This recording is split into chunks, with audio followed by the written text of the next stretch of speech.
Today we're going to be working on question 2 of the survey. So open your same Excel file that you've been working with all along and go to the Data Spreadsheet tab, and you're going to want to select all the responses to question 2.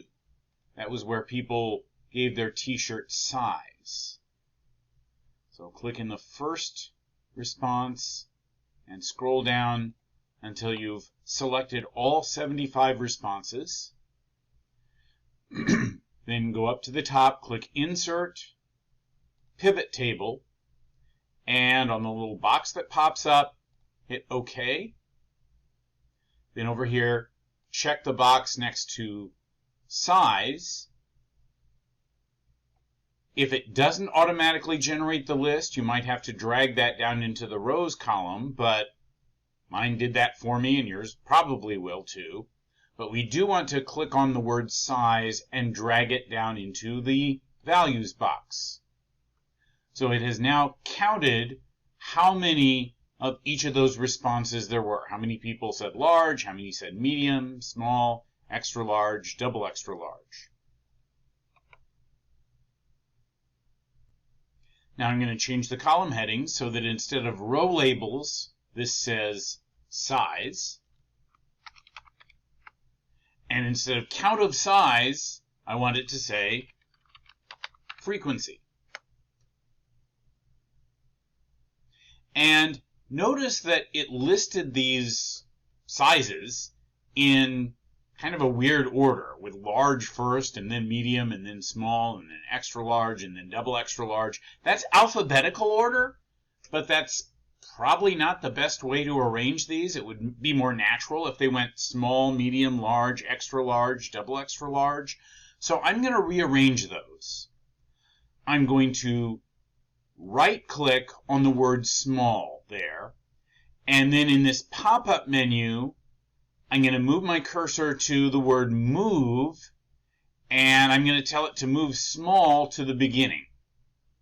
So now small is first, but large and medium are in the wrong order. So I'm going to right-click on the word medium and move that, not to the beginning, but just up one. So I'm going to click on Move Medium Up so that now it's above large. And now these are in the order that I want. Small, medium, large, extra large, double extra large. Now, just like before, we're going to remove the grand total row. So right-click on the words grand total and just select Remove. We're going to create a percent column just like we did for question 1. So in cell C, well, first of all, in cell C3, I'm going to enter the label percent, and I'm going to make it bold, and I want it to be colored the same shade as these other two.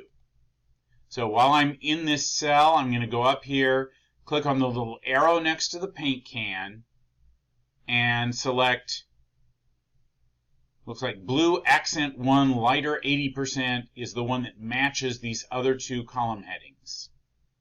Now, if you want a different color, that's okay.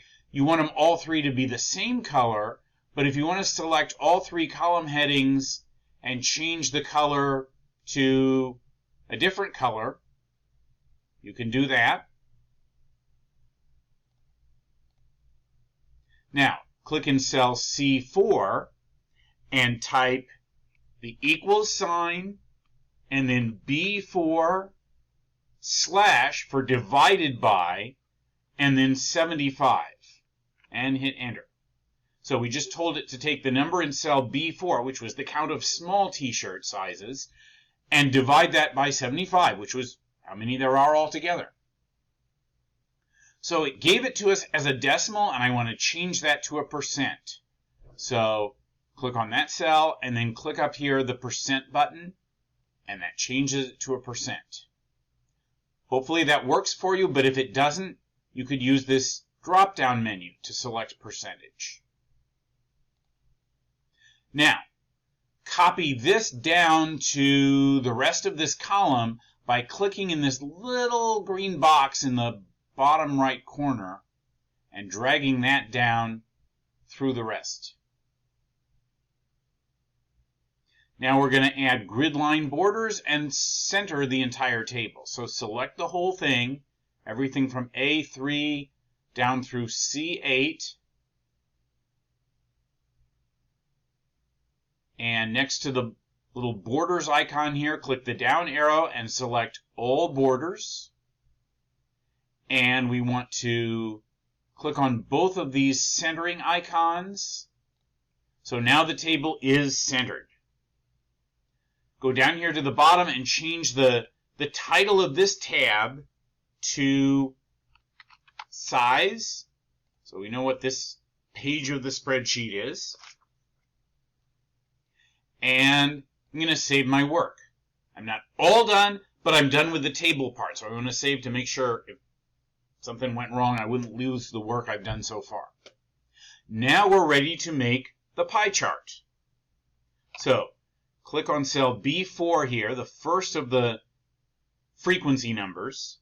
Drag down through the rest of them so that they're all selected. Now go up to the top here, click Insert, click the little pie chart icon, and select the first 2D pie chart. We do want a two-dimensional pie chart. Now, at the top of the page, click where it says Design, and go over here, click Quick Layout, and select the first graph here. That's the one that makes each section of the chart labeled with what it represents and the percentage. So now your pie chart has the 5 sections, each labeled with the category name and the percentage. So we're going to change the title. Right now it says total, but I'm going to click on that and change it to size. And let's make that bold. So go up here, click on home and the bold icon, and let's make it size 11. And if you want to adjust where any of these are in the section, like this one, it's kind of out toward the edge, but I can drag it toward, so it's closer to the middle there. So if you want to adjust any of those so that they look like they're a little better centered in the sections, you can. Now click one of the category names, doesn't matter which one. You click one, they're all going to get outlined, and go up here and change it to bold and font size 10. So now they should be easier to see.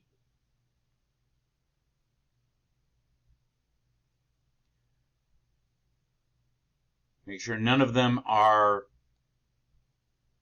overlapping any of the lines. So if you need to drag them around so they're not on any of the lines. I don't know, maybe it was okay to begin with. Now, we want the sections of the pie chart to be outlined in black. Oh, first of all, I didn't get any of those gray bars, but if you did, make sure you hide them. You right-click on the gray bar, and then on the little pop-up menu, select Hide All Field Buttons on Chart. So now, click on a blank area inside one of these sections. Notice things are outlined with these little circles. Now, up at the top, click the Format tab. And over here where it says Shape Outline, click on that. Select Automatic. Click on this again. Go down to Weight and select 1.5 point. If you click anywhere outside the graph, you should now see that the circle is outlined in fairly heavy black lines, and there's those lines between the sections of the pie chart. Now click in the white area of the box outside the pie chart again. Now go up here, Shape Outline, select No Outline. So that'll make it so that there's no border around that rectangle where we've drawn the graph. So that's pretty much it. That's all we have to do.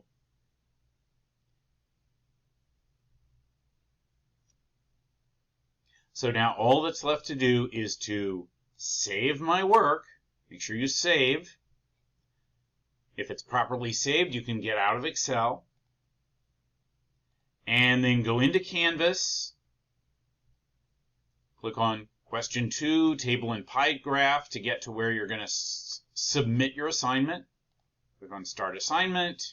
Choose File.